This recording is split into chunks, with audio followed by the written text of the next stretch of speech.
তো সকাল সকাল রান্নাঘর থেকেই শুরু করলাম যে এই দেখো আজকে নিরামিষ বাড়িতে রান্না বান্না হবে, যেহেতু আজকে শিবরাত্রি। তো আমি পাঁচমিশালি একটা তরকারি করছি পালং শাক ঠাক দিয়ে। তার মধ্যে দেখো আমি একটু মুগ ডাল দিয়ে দিয়েছি, আর বড়ি আছে, গাজর, মানে যা সবজি যা ছিল বাড়িতে তাই দিয়ে মোটামুটি একটা সকালের মতো তরকারি করে নিচ্ছি, আর বাদ বাকি দুপুরে রান্নাটা মা করে নেবে। তো সকালের মতো আমি রান্নাবান্না করে ঘরটা মুছে নিলাম, ঠাকুর ঘরটা, যেহেতু আজকে সকাল সকালে পুজো দিতে হবে। তো পিসে আসতে দেরি হয়, ওই জন্য আমি ঘরটা মুছে নিলাম, নিয়ে আমি মেয়েকে এবার খাইয়ে দেবো, দিয়ে আমি স্নান করব, করে তারপরে আবার ছেলেকে স্নান করাতে হবে, ওকে ঘুম পাড়াতে হবে, না হলে আমাকে মানে কোনো পুজোর কাজই করতে পারবো না। তো আজকে শিবরাত্রি বলে কথা, একটু আলতা না পড়লে তো ভালো লাগে না, না?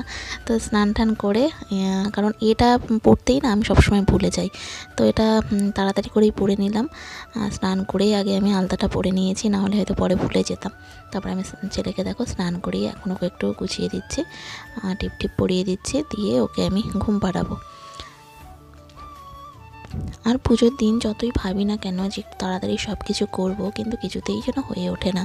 কারণ একবার মানে ছেলেকে রেডি করো, ছেলের দায়িত্ব নাও, আবার মেয়ে আছে, ওকে স্নান করাও, ওকে এটা করো, তো আর হয়ে ওঠে না। তো যাই হোক, দেখো আমি ছেলেকে ঘুম পাড়িয়ে রেখে উপরে এলাম। তো এখানে আমি তোমাদেরকে বলছিলাম যে গুড মর্নিং বন্ধুরা, তোমাদের সকলকে মহাশিবরাত্রির শুভেচ্ছা ও ভালোবাসা জানাই। তো আমি এখন ভয়েস দেওয়ার সময় দেখছি যে আমাদের পাশে একটা শিব পুজো হয় একটা বাড়িতে, তো সেখানে আর কি মাইক বাজছিল, তো সেই সাউন্ডটা আমার শোনা যাচ্ছে, ওই জন্য আমি মিউট করে দিলাম। আর এখানে বলছিলাম যে দেখো এখন আমি উপরে এসেছি, বেলপাতা আর হচ্ছে বেল পারবো।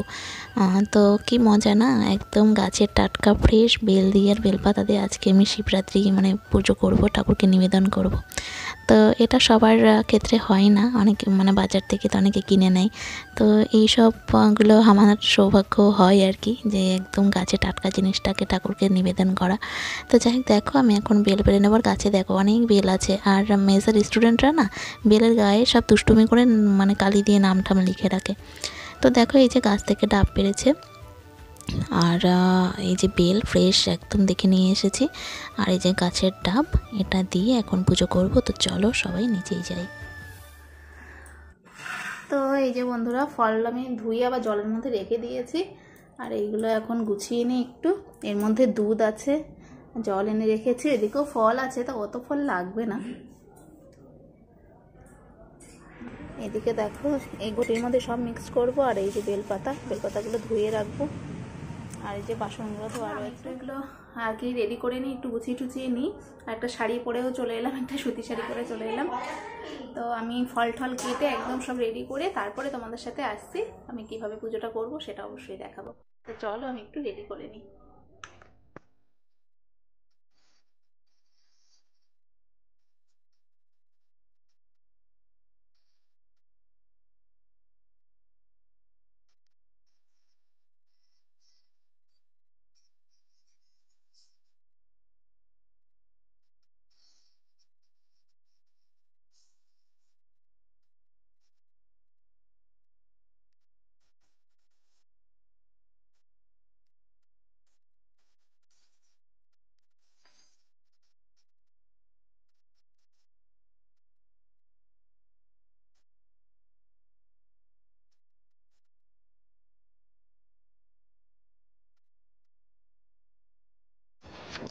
তো দেখো আমার পুজোর থালাটাও আমি রেডি করে নিয়েছি, আর ডাবের জল, গঙ্গার জল, দুধ, ঘি, মধু, এই সমস্ত কিছু দিয়ে আমি এটা রেডি করেছি। একটু কালো তিল দিলে ভালো হতো, কিন্তু কালো তিল আমার কাছে ছিল না, আর ওই জন্য ওটা দিলাম না।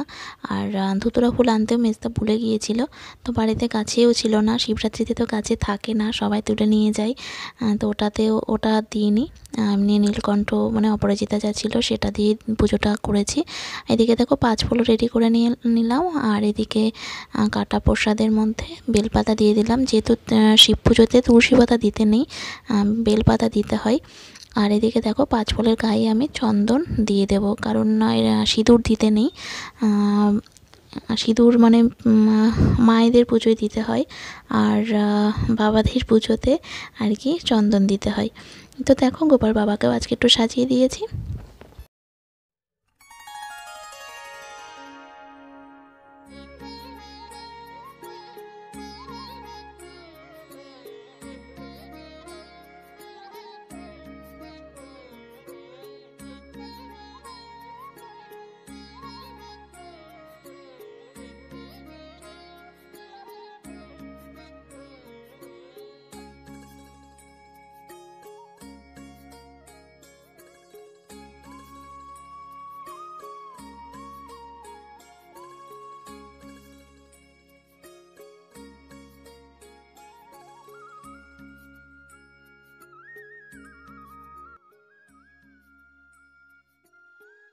তো মেয়েকেও বললাম যে বাবার মাথায় একটু জল ঢেলে যাও শোনা, ওকে যদি স্নান করিয়ে রেডি করে দিয়েছি, তো এখন জল দিয়ে দিচ্ছে। আর ছোটোবেলা থেকে জানো তো আমার না শিব পুজো করার খুব ইচ্ছা হতো, কিন্তু আমার বাড়ির থেকে মন্দিরটা অনেক দূরে ছিল, আর শিব পুজোটা যেহেতু রাত্রেবেলা হয় বাবা মা ছাড়তো না একা, ওই জন্য কোনো দিন করতে পারিনি। তো একবার তারকেশ্বরে গিয়ে আমি তারকেশ্বরে নেমে আগে আমি শিব ঠাকুর কিনেছি, তারপরে বাড়িতে প্রতিষ্ঠা করে নিয়েছি, আমার নামে সংকল্প করেছি। তো শিব ঠাকুরকে আমিই পুজো দিতাম বাড়িতে, আর এখনও আমি শ্বশুরবাড়িতে আমি নিয়ে এসেছি আমার এই শিব ঠাকুরকে। আর শ্বশুরবাড়িতে এসে আমি প্রত্যেক সোমবার আর কি ঘি মধু এসব দিয়ে বাবাকে সকালে না খেয়ে পুজো করি।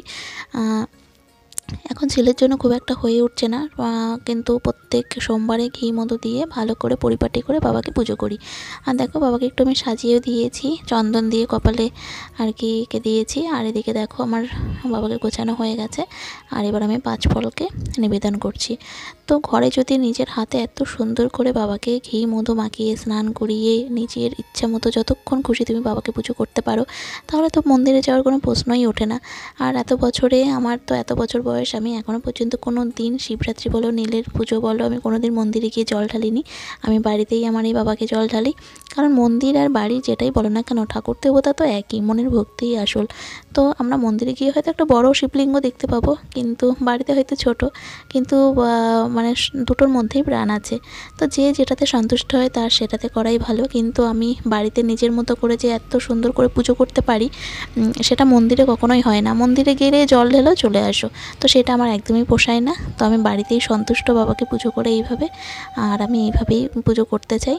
আমি মন্দিরে গিয়ে আমার ঠিক ভালো লাগে না, তো আমি নিজের ইচ্ছে মতো বাবাকে যতক্ষণ খুশি ততক্ষণ পুজো করতে পারি। তো চলো বন্ধুরা, আমার কথা বলতে বলতে পুজোটাও হয়ে গেছে, তো তোমরা একটু দেখে নাও। বাবা আজকে পুরো ফুলে মানে ঢেকে আছে।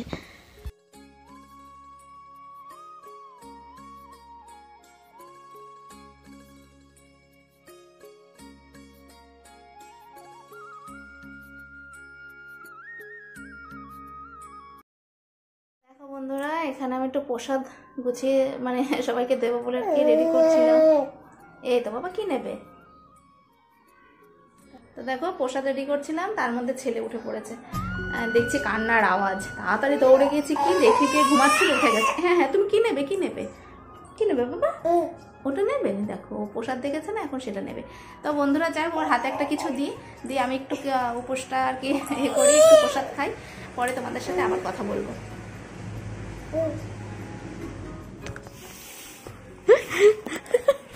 আমি টেনে নিচ্ছি, ও টেনে নিচ্ছে, দেখো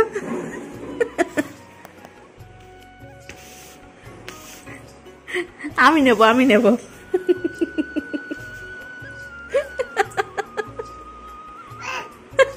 না না, হাসবো না হাসবো না, আমি নেব।